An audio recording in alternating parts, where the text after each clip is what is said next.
Live from our Seven Tasmania studios, your nightly news with Kim Miller begins now. Good evening and thanks for joining us. First tonight, the Nursing and Midwifery Union will take industrial action next week in another sign of escalating tensions with the health service. Claims of a health system in crisis as we suffer our deadliest day of the pandemic so far.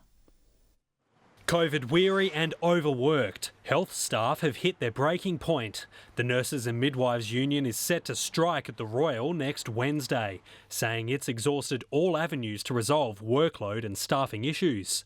Catherine Morgan-Wicks said the Department of Health has not yet formally received notice of industrial action, but stands ready to work with the union to minimise the impact on services and patient care.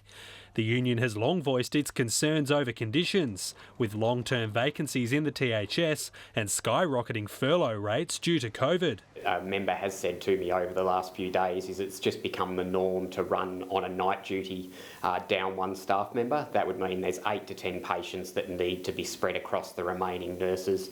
They want to provide appropriate care for their patients, but they feel they simply cannot do that at the moment because they're not getting the proper resources they need from the Rockliff-Ferguson government. The wage war had already threatened to spill over into service delivery. Tasmania now headed for the same strike-stricken discussions as in 2019.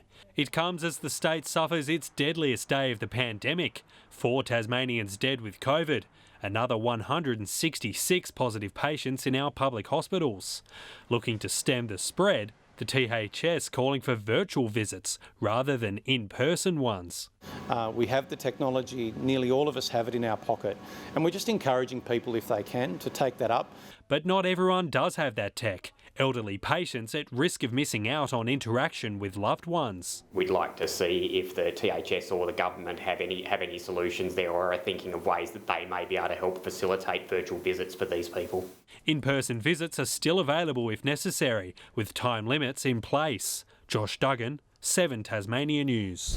A small town with big problems. Ouse residents attended a town meeting to discuss the community's lack of healthcare resources.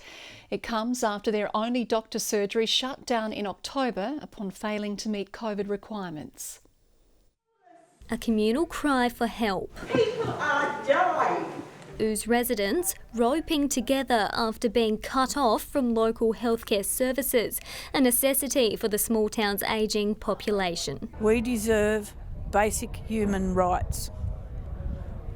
It's not about wanting a doctor, it's about needing a doctor. More than 100 people attended a town meeting, including local, state and federal government figures. We do everything we can to provide that GP and provide those services, even though those services are provided and funded by the federal government. A nationwide shortage of doctors further complicating the hunt for rural healthcare. There was 3 GP providers that were interested but have recently withdrew their interest. Around 1,200 Tasmanians in the Central Highlands area are having to neglect their health due to long waiting lists and transportation issues. This was the town's only GP clinic, forced to close its doors late last year. While another medical centre opened in its place, it too was shut down after only months of service. There was a contract between the state and the Moreton Medical Group. So therefore, we feel that the state government is responsible. Dr Swartz left his profession because of Jeremy Rockliff and his mandates. Jeremy Rockliff started this, he needs to fix it. Ministers revealing the Premier has presented the Albanese government with a revised model of health. What we won't be doing is letting the federal government off its responsibilities, which is to provide security and funding for rural GPs. Brianna Boylan, 7 Tasmania News. The next set of Commission of Inquiry hearings into child sexual abuse has been delayed until August. It had been due to begin on July 28, with a focus on the Ashley Detention Centre. The Commission issued a statement today saying the decision had been made due to the evolving nature of the Commission's work. The final block, originally planned for August, will now be moved to September. Both major parties have announced they will run candidates in the Pembroke by-election next month, triggered by Labor MLC's Jo Seeker's resignation. We will go through a process now of calling for nominations to replace her, to stand a Labor candidate to recontest the by-election in Pembroke. I was pleased to see Luke Edmonds put his hand up today. I think he would be an outstanding candidate for the Labor Party. The party over the weekend has considered the matter. We've had very strong representation in the electorate of Pembroke, looking after the people of the Eastern Shore. The Liberal Party has called for expressions of interest to secure a candidate. Michael Ferguson has defended a controversial state election fund which has seen numerous organisations with links to Liberal MPs awarded public money. The Treasurer claims the government is being transparent about which projects it funded through the Local Community Facilities Fund at the 2021 state election. Very worthwhile projects, all of which the government, in terms of being a political party in an election context, transparently and accountably announced those commitments in a public way. As they were election promises, the 223 commitments made, worth nearly $15 million in total, were not assessed by government departments. A sign things are slowing, Hobart's medium house prices have fallen, according to the latest data from CoreLogic. Values dropped 0.5% in the June quarter. Two suburbs recorded a quarterly decline in house values. However, unit values across Hobart rose by 1% in the same period. Hobart has shivered through a chilly night, with snow falling to as low as 250 metres. Tasmanians taking to social media to document a blanket of snow in Ferntree. Meanwhile, temperatures on Canungy Mount Wellington dropped below -6.3 degrees. The feels-like temperature closer to -20. The snowfall affecting road conditions. And Murph will have the up-to-date weather forecast later in the bulletin. As Tasmanians get their tax and financial situations sorted over the next couple of months, there's a warning to be alert for scams. Despite telcos stopping millions of fake SMSs each month, experts say hackers are still catching out vulnerable members of our community. New financial year, same threats to your personal details. As Tasmanians get their tax affairs in order, scammers are watching on. It is a classic time of year for scamming. People pretend to be from the tax office. They're becoming a bit more sophisticated. So it's not that, the old spelling mistake SMS that you get from a scammer. They are trying to imitate. Attacking via SMS, phone calls and email. This time of year is especially busy. Telstra recently revealing it's stopping 60 million fake SMSs a month, with an estimated 4 out of 5 Australians receiving a tax return. The ATO is on alert after dealing with an estimated 50,000 reports last year. Losing nearly $800,000, so it's an area that we want to make sure people have trust and confidence in the ATO, and we're doing as much as we can. Our state's elderly among those most vulnerable. The Council of Ageing fielding calls from concerned members, with many changing their habits. A lot of older people refuse to answer the phone during the day if it's an unknown phone number. The council distributing a booklet on how to avoid being duped, also running peer support programs.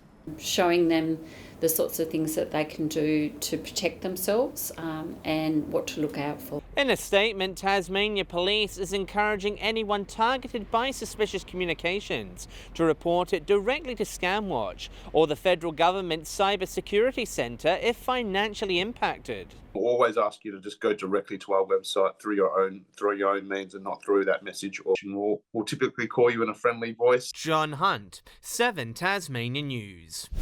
Civil contractors are stepping up their recruiting efforts. The industry body CCF wants Tasmanians to pursue a career in the field and will be shouting interested locals a burger and a beer Wednesday afternoon at the Iron Horse Grill at information sessions.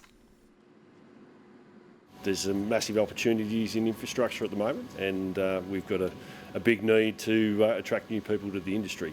It's a male-dominated industry, but that doesn't necessarily mean that it's not accessible to women. So that's definitely something that we're seeing a big shift in. More information is available on the Civil Contractors website. Similar sessions will be held in the northwest and the south. A Hobart sporting ground is being upgraded to cater for a surge in women playing soccer.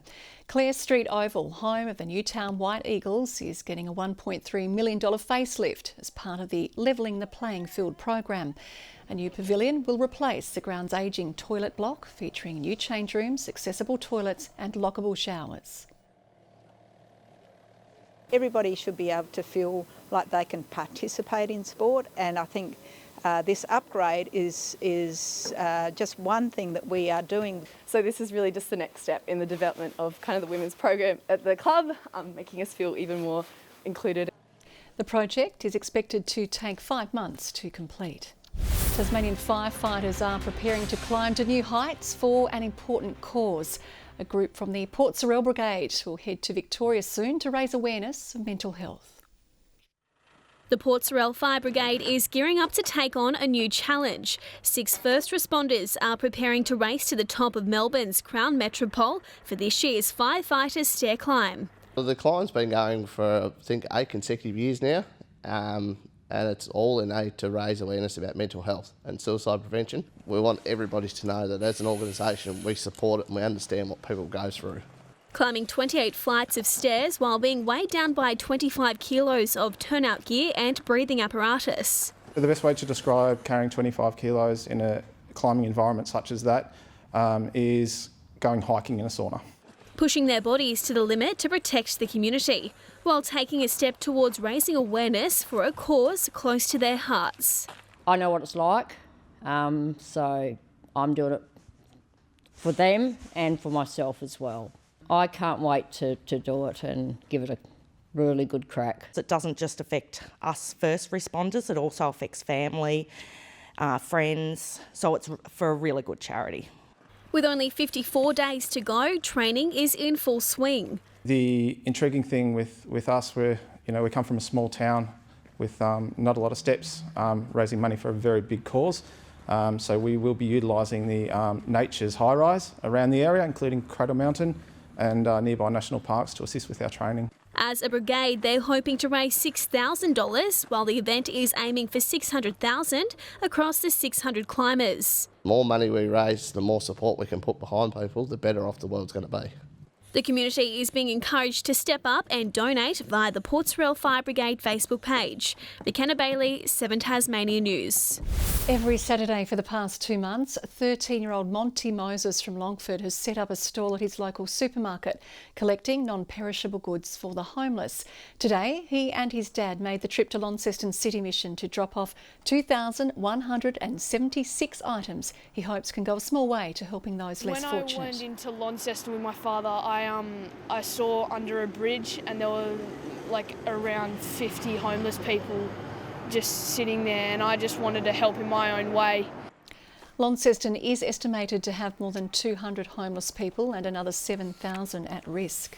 To the TSL, and Clarence are relishing the chance to test themselves against one of the competition's most premier clubs.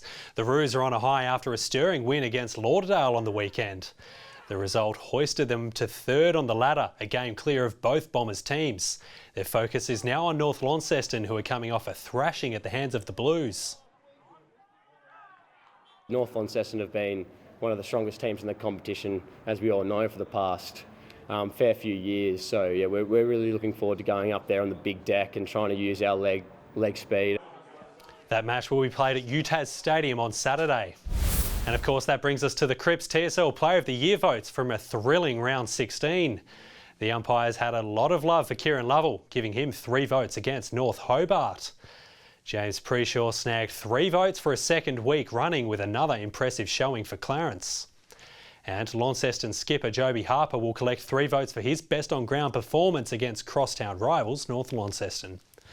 That means Harper's closed Sam Siggins' lead to 2 points now. Things are getting very tight at the top of the table, with most of the big guns scoring this round. Stuart McSwain will race for gold in the 1500 metres at the World Championships in Oregon. The King Islander led the field for most of the race, but had his stride impacted by another athlete in the final lap. He survived a nervous finish to come home 5th and will line up in Wednesday's final. Good evening. Hobart, 5 degrees below average today with a maximum of 7. Launceston scrambled to 10. Burnie managed 9 and Devonport 11 degrees. And that was as warm as it got, 11, also recorded at Low Head and King Island. Flinders Island and Smithton 10. St Helens, Bushy Park and Strawn 9. Friendly Beaches 8. Grove 7 and Lyoweeney a low of -4, but it did warm right up to a maximum of -1. So all the cold air in the wake of the cold front settled right over us today. The north had a few clear patches. A mid to high level cloud band runs through central Australia, low to mid level clouders over southern WA, with of course that cold air over our region. Tomorrow the high stakes its claim over us and in fact spreads its influence over the entire nation. Southeast to southwesterly winds at 10 to 20 knots, tending easterly through Bass Strait, swells at 5 metres but decaying to 3. Icy roads may make driving conditions dangerous in most parts of the state tomorrow morning, with snow-covered roads above 300 metres also proving hazardous. The bushwalkers alert for the Western and Central Plateau districts still in force this evening. Tomorrow's forecast, another cold day, partly cloudy, Hobart 11, 10 the top for Adventure Bay, Tarraleah -7 overnight, a top of 6 later. Launceston a high of 11, -3 overnight. Negative temperatures for Devonport and Bridport as well, with tops of 11 tomorrow. Burnie expecting a high of 10, 10 also for Strawn and Marrawar. And in the east, fine sunny conditions, 11 degrees for St Helens, 11 also for Swansea and White Mark on Flinders. On Wednesday, good news, fine, clear, mostly sunny weather. Bad news, cold, cold, cold again. How about the same again for Thursday with winter digging right in? And morning frosts again on Friday, cold and a possible shower over higher ground in the north. Lots to look forward to. Sunny and 19 in Perth tomorrow, very chilly in Adelaide, 13 degrees, just 12 in Melbourne, showers and 14 in Sydney, a sunny 21 in Brisbane. Darwin, though, not terribly concerned about winter at all. Here it's getting cool again, 5 and mostly cloudy in Hobart, 5 right now in Launceston, 4 degrees in Devonport. Kim, I have a money saving tip for you tonight. Turn your fridge off, you're not going to need it for 3 or 4 days.